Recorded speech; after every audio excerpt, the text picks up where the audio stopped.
శ్రీ సత్యసాయి జిల్లా ధర్మవరంలో బీఎస్ఆర్ స్కూల్లో బాలికలు ఘనత సాధించారు. ఫ్లోర్ బాల్ క్రీడలో సింగపూర్కు సెలెక్ట్ అయ్యారు 10 మంది స్టూడెంట్స్. కేవలం 3 నెలల్లోనే బాలికలు ఈ క్రీడలో మెలకువలు సాధించారు. కానీ సింగపూర్ వెళ్లేందుకు ఆర్థిక స్తోమత లేక దాతల కోసం ఎదురు చూస్తున్నారు. విద్యార్థుల కోసం మంత్రి సత్యకుమార్ ఆఫీస్కు కాల్ చేశారు బిగ్ టీవీ ప్రతినిధి. బిగ్ టీవీ చొరవతో ఇన్ఛార్జ్ హరీష్ బాబు విద్యార్థులకు సాయం చేస్తామంటూ లైవ్లో హామీ ఇచ్చారు. మరింత సమాచారాన్ని మా ప్రతినిధి యోగానంద్ అందిస్తారు. గేమ్స్ మనకి ఈ పేరు వింటే క్రికెట్, ఫుట్బాల్ లేదా హాకీ, ఇంకా ఎక్కువ అంటే కబడ్డీ గుర్తుకొస్తాయి. ప్రభుత్వ స్కూల్స్లో అవి కూడా ఉండవు. సౌకర్యాలు లేక గేమ్స్కి ఎంతోమంది దూరం అవుతూ ఉంటారు. కానీ ప్రస్తుతం మనం సత్యసాయి జిల్లా ధర్మవరంలోని ఒక బీఎస్ఆర్ గర్ల్స్ స్కూల్లో ఉన్నాం. ఇక్కడ ఒక సరికొత్త గేమ్స్ కూడా ఇక్కడ ఆడిస్తున్నారు. ఇక్కడ పీఈటీ గారు చూస్తూ ఉన్నాం. ఫ్లోర్ బాల్ ఎక్కడ మనం ఈ పేరు తక్కువ విని ఉంటాం, ఎక్కడ కూడా పెద్దగా విని ఉండము. ఫ్లోర్ బాల్లో ఈ పిల్లలు గేమ్స్ సెలెక్ట్ అయ్యి సింగపూర్ కూడా ఇంటర్నేషనల్ సెలెక్ట్ కూడా అయ్యారు. సో ఈ విషయం గురించి మనతో మాట్లాడేందుకు స్కూల్ పీఈటీ లక్ష్మీనారాయణ గారు మనం మాట్లాడేద్దాం. అంటే ఈ గేమ్ ఎలా, కొత్త గేమ్ ఎలా వీళ్ళకి ఐడియా వచ్చింది, ఎప్పటి నుంచి వీళ్ళు ప్రాక్టీస్ చేస్తున్నారు, కేవలం 2-3 నెలల్లోనే ఇంత స్థాయికి ఎలా ఎదిగారన్నా కూడా మనం మాట్లాడేద్దాం. చెప్పండి, మీరు ఎన్ని రోజుల నుంచి పిల్లలతో గేమ్స్ ఆడిస్తున్నారు? వీళ్ళకి ఈ ఫ్లోర్ బాల్ అనేది ఎక్కడ మనం వినిండాము, ఇక మీకు ఎట్లా వచ్చింది ఆడించాలని? 1970 నుంచి ఈ ఫ్లోర్ బాల్ గేమ్ స్టార్ట్ అయింది సార్. ప్రపంచంలోనే ఉంది గేమ్ ఇది, కానీ మనకి ఇక్కడ లేదు. ఈ ఫ్లోర్ బాల్ గేమ్స్ రూల్స్ అన్నీ కూడా సేమ్ హాకీనే. మనం హాకీలో పెనాల్టీస్ ఎలా కొడతామో ఈ ఫ్లోర్ బాల్లో కూడా పెనాల్టీ కిక్ అలాగే ఉంటుంది. కానీ కోర్టు హాకీ మాదిరి, హాకీ 50x40x100 మీటర్లు ఉంటుంది. ఇది మాత్రం 14 మీటర్లు x 26 మీటర్లు వెడల్పు పొడవు ఉంటుంది అన్నమాట కోర్టు. చిన్న కోర్టులో గోల్ ఫోల్స్ కూడా హైట్ వచ్చి 115 సెంటీమీటర్లు ఉంటుంది, విడ్త్ 160 సెంటీమీటర్ల విడ్త్లో ఉంటుంది. దీంట్లో గోల్ కీపర్ ప్యూర్గా మోకాల మీద కూర్చొని గోల్ కీపింగ్ చేయాలి. వెనకాల నెట్లు గిట్లు అన్నీ కట్టింటారు. ఈ గేమ్ ఒక్కొక్క టీం 6 మంది ప్లేయర్స్, ఒక గోల్ కీపర్ 7 మందితో ఆడతారు. ఇది 2010లో స్కూల్లో చూసుకుంటే ఫుట్బాల్, క్రికెట్, హాకీ, ఇంకా తప్పిస్తే కబడ్డీ ఇలాంటి గేమ్స్ ఎక్కువ చూస్తుంటాం. ఈ ఫ్లోర్ బాల్ అనేది కొత్త, మనకి ఎక్కడ కూడా ఇప్పుడు మేము కూడా ఇప్పుడు వినలే ఈ పేరుని. పిల్లలకి ఈ గేమ్స్ గురించి ఐడియా వచ్చి వాళ్ళు ఆడే విధంగా ఎట్లా మీరు తర్ఫీదు ఇవ్వగలిగారు? నేను మామూలుగా పిల్లలకు ఒకటేసారి బ్యాట్లు బాల్ ఇస్తే ఆడలేరని మాకు ఐఎఫ్పి ప్యానల్స్ ఉన్నాయి సార్. దాంట్లో మనం సెల్లులోంచి గేమ్ డౌన్లోడ్ చేయించి పిల్లలకు గేమ్ ఎలా ఆడతారు ఏమి అన్నీ ఐఎఫ్ఈ ప్యానల్లో చూయించి రూల్స్ గీల్స్ అన్నీ వాళ్ళకి పిల్లలకు అవగతమైతేతులు చేసి నేను మళ్ళీ పిల్లలు ఆడతామంటే బ్యాట్లు అన్నీ సొంతంగా నా డబ్బులతోనే కొనుక్కొని వచ్చి పెట్టినా సార్. ఆ బ్యాట్ వాల్యూ ఒక్కొక్కటి 2000 రూపాయలు అవుతుంది. బాల్ ఒకటి 350 రూపాయలు ఆ ప్లాస్టిక్ బాల్ అవుతుంది.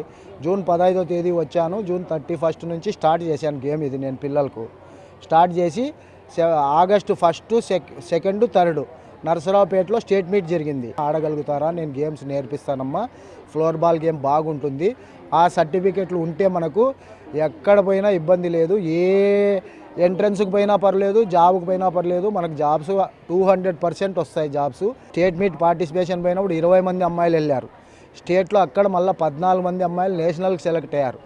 అక్కడి నుంచి ఆడ కూడా సెకండ్ ప్లేస్ కొట్టుకొని వచ్చిన తర్వాత ఇప్పుడు ఇంటర్నేషనల్కు 10 మందిని సెలెక్ట్ చేసుకున్నారు సార్. మన ధర్మారం పిల్లలు, అదీగాక మన ఆంధ్ర రాయలసీమ పిల్లలే సెలెక్ట్ అయ్యారు సార్. మొత్తం ఇంటర్నేషనల్ సెలెక్ట్ అయిన వాళ్ళు ఎవరు ఉన్నారు అక్కడ? వీళ్ళంతా ఇంటర్నేషనల్ సెలెక్ట్ అయిన వాళ్ళే పిల్లలు సార్. నేషనల్కి 8000 రూపాయలు కట్టించుకున్నారు. ఇప్పుడు మాత్రం 2 లక్షలు అవుతుంది సార్ ఒకరోజుకి. ఫ్లోర్ బాల్ అసోసియేషన్ వాళ్ళు 50,000 ఇస్తారు గవర్నమెంట్ తరపు నుంచి. ఇంకా మిగతా పిల్లలు 1,50,000 కట్టాలంటే కొంతమంది కట్టారు, పోరాడుతున్నారు డబ్బులు కట్టాలని. ఆర్థికంగా ఎవరైనా పెద్దలతో కొంచెం హెల్ప్ చేయిస్తే పిల్లలకు కూడా బాగుంటుంది సార్. కొంతమంది స్కూల్ పిల్లలు వాళ్ళు చూసిన కప్పు కూడా గెలుచుకొచ్చిన కప్పు కూడా చూపిస్తున్నారు. సెకండ్ రన్నర్స్గా నిలిచారు. ఎక్కడ ఎట్లా ఎప్పుడు తెలుసుకున్న గేమ్ ఇది? జూన్ 31 నుంచి. అప్పటికే కొన్ని రోజులకే బాగా తర్ఫీదు అయ్యావమ్మా? Yes sir. కూడా సింగపూర్ సెలెక్ట్ అయ్యావా? Yes sir. ఎంత అయ్యారు? నీ పేరమ్మా? గౌతమి సార్. ఎక్కడ ఎప్పటి నుంచి గేమ్ చేస్తున్నావు? జూన్ 1వ తేదీ. మీకు కూడా సింగపూర్ సెలెక్ట్ అయ్యారా? సింగపూర్కి సెలెక్ట్ అయ్యాం.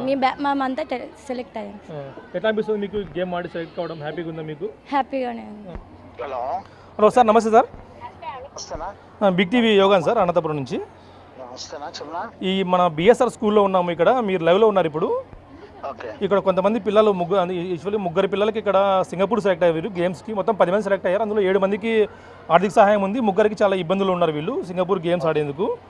మీ తరపున మీరు ఏమన్నా సహాయం చేస్తారనేది కూడా మీ ద్వారా మాకు సమాచారం అందింది. సెలెక్ట్ అయినటువంటి 10 మంది పిల్లలకు కూడా రాష్ట్ర వైద్య ఆరోగ్య శాఖ మంత్రి వర్యులు సత్యకుమార్ యాదవ్ గారి తరఫున శుభాకాంక్షలు తెలియజేస్తున్న వారికి. వీళ్ళకు ఆర్థికంగా ఏమైనా సహాయం అందించేందుకు వీలవుతుందా ప్రభుత్వం తరపు నుంచి కానీ మీ తరపు నుంచి కానీ?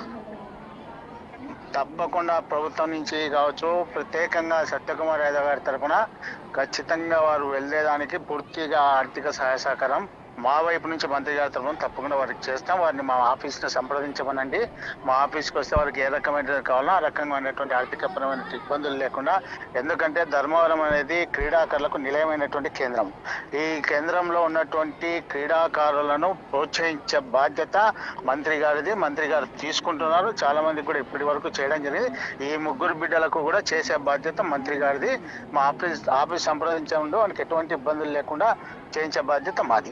Yes, thank you sir, thank you so much. లైవ్లో ఉన్నారు మీరు. Thank you sir. ఓకే.